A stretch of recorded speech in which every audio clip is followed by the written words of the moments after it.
Hello guys! Welcome back sa ating channel. Samahan nyo kami sa aming inatenan na Go Negosyo Tourism Summit 2024. Enticing aromas of street food. Parang win-win situation yan eh. I would like to acknowledge the travel content creators who are with us today. Merge onto Metro Manila Skyway. Bali po yung aatenan natin na summit ay sa Ayala Mall. 10 AM pa po yung start nito, pero hinahabol kasi namin yung mga freebies nila kapag maaga ka. Kaya 5:30 pa lang sa bahay, umalis na kami. Kasi ang start ng registration ay 8 AM. Kaya ito pa lang po yung pila, konti pa lang po.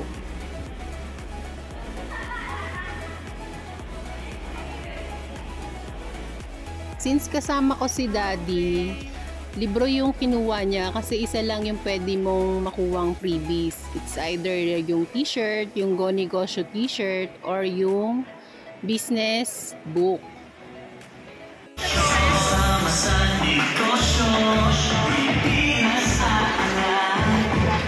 Good morning.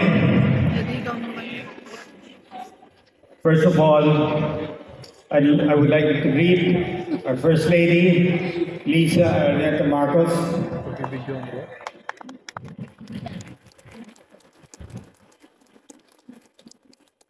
Our Secretary of Tourism, Cristina Garcia Frasco. I would like to acknowledge the travel content creators who are with us today. They are the new ambassadors of Philippine tourism. With their help, Ferdinand R. Marcos Jr., President of the Republic of the Philippines. Please welcome the Honorable Cristina Garcia Frasco, Secretary of the Department of Tourism.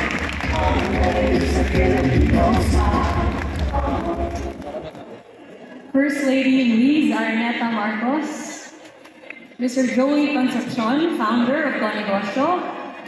Allow me to read the words of our beloved President, Ferdinand R. Marcos Jr. Ladies and gentlemen, I convey my warmest welcome and appreciation to everyone here as you hold the Go Negosyo Tourism Summit 2024. Aside from having such breathtaking sights and natural wonders, we are also privileged to have a long and rich history, as well as a colorful and vibrant heritage that we can share with our visitors from all over the world. Coupled with our unique Filipino hospitality and warm smiles, key features that make us shine as hosts, we have all the ingredients to become a great tourism powerhouse, not only in Asia, but to the rest of the world. That is why we are all gathered here today, to make that big push, to find that edge that will help us realize the potential of Philippine tourism on the global stage.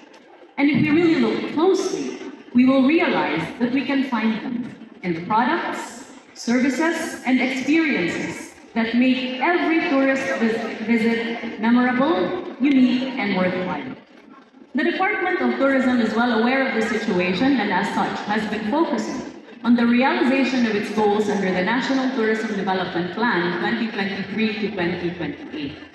The plan outlines a clear path toward establishing a sustainable, resilient, and competitive tourism industry. Gastronomy, ayun, exciting yun. That's really on the rise. How are we doing with gastronomy, Secretary? Well, I'm sure everyone will agree with me na ang sarap talaga ng Filipino food. Tama ba? Yes.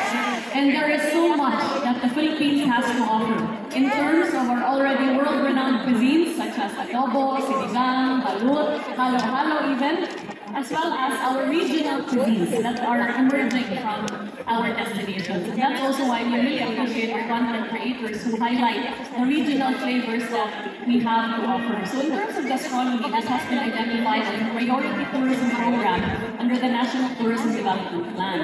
Under the Philippine Experience, Heritage, Culture, and Arts Caravan, we're taking our international and domestic tourists including our ambassadors from our friends from all over the world, to get to know our destinations, not terms of the beaches, our mountainscapes, and the like, but also to get to know the heart and soul of the Filipino na makikilala mo lang sa pamamagitan ng pagkain, yung ating mga festivals, our music, our sounds, and the like. We've also launched the Philippine Eat Experience, which is a daily food bazaar in Rizal Park as well as in Intramuros.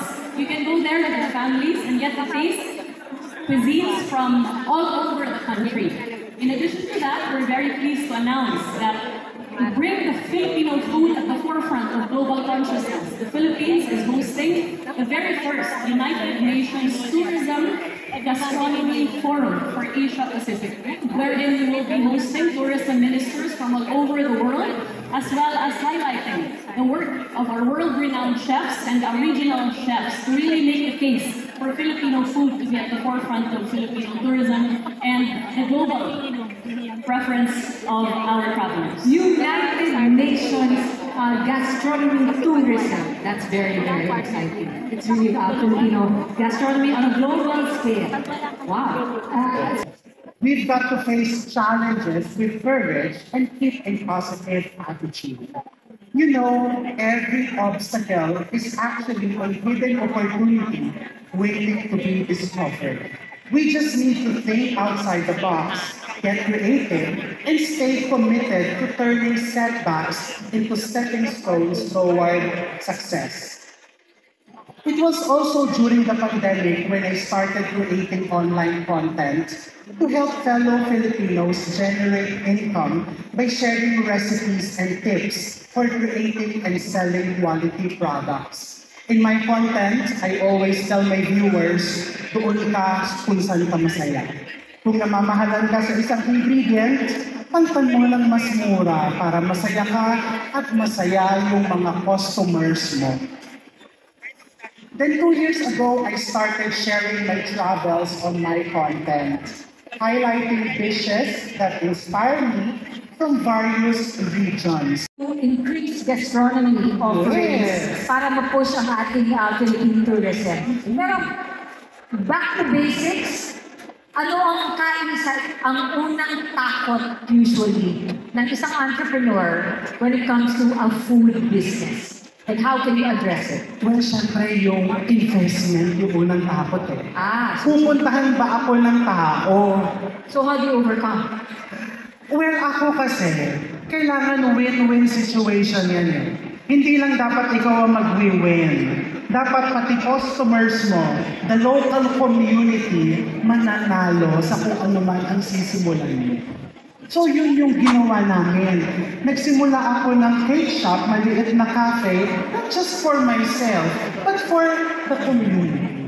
And to just do that, kung hindi ka lang mag-isa, mas may courage kayo na i-alok sa iba. Very true. Kasi ngayon, yung bibingka po namin and all our products, hindi ko na po kailangan gumastos pa ng mga advertisements. Yung mga taga-binyan na mismo na, oy, hindi ka nakarating ng binyan kung wala kang bit-bit yan talaga. So let's start with that. And I think I like that tip na again, hindi porket ikaw yung nagsisimula, mag-isa ka. Let's embrace the sense of community and get to know your neighbors. Diba? Baka mamaya yun pa yung edge ninyo. Thank you so much for that. Again, Chef Marvy Manabat, ladies and gentlemen. Thank you, Chef Marvy.